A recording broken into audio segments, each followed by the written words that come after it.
તો વાત કરીએ અમદાવાદની તો અમદાવાદમાં એમસી વિપક્ષ દ્વારા 2025-26નું સુધારેલ બજેટ રજૂ કરવામાં આવ્યું છે, જ્યાં વિપક્ષે રૂપિયા 810 કરોડના વધારા સુધારા સાથે બજેટ રજૂ કર્યું છે. રૂપિયા 16,312 કરોડનું બજેટ રજૂ કરવામાં આવ્યું. નાગરિકોને ટેક્સમાં 30% રિબેટ આપવા સૂચન કરાયું છે. આ સાથે જ હાટકેશ્વર બ્રિજને તોડી નવો બનાવવા અંગે પણ સૂચન કરવામાં આવ્યું છે.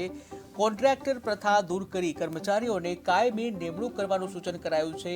સ્પોર્ટ્સ સંકુલ બનાવવા રૂપિયા 20 કરોડની જોગવાઈનું સૂચન કરાયું છે.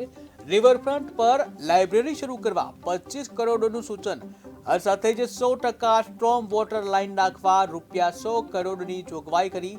જ્યાં પૂર્વ ઝોનમાં હોસ્પિટલ બનાવવા માટે 20 કરોડની જોગવાઈ. આ સાથે જ 1 વર્ષ સુધી ફ્લાવર શો નાગરિકો માટે ફ્રી કરવા પણ સૂચન કરાયું છે.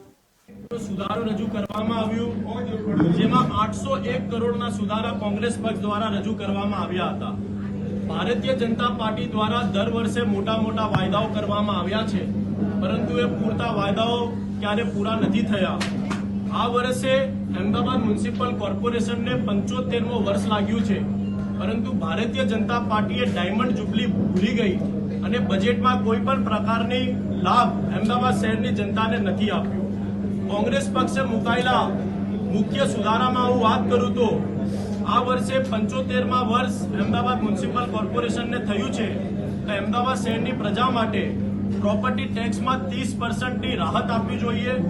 તમામ ઝોનમાં અદ્યતન સ્પોર્ટ્સ કોમ્પ્લેક્સ બનાવવા માટે 20 કરોડના સુધારા મૂક્યા છે.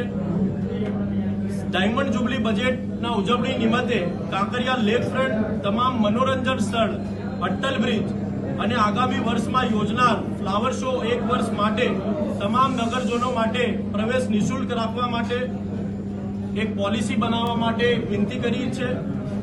રિવરફ્રન્ટમાં મલ્ટી સ્ટોરેજ હાઈટેક શાળાઓ બનાવવા માટે 50 કરોડ રૂપિયા, રિવરફ્રન્ટમાં મલ્ટી સ્ટોરેજ હાઈટેક લાઇબ્રેરી બનાવવા માટે 25 કરોડ રૂપિયા અને જે વર્ષોથી સ્ટ્રોમ વોટરની અમદાવાદ શહેરમાં સમસ્યા છે એ સ્ટ્રોમ વોટર લાઇન સુધારવા માટે 100 કરોડ રૂપિયા નો સુધારો કોંગ્રેસ પાર્ટીએ મૂક્યું છે.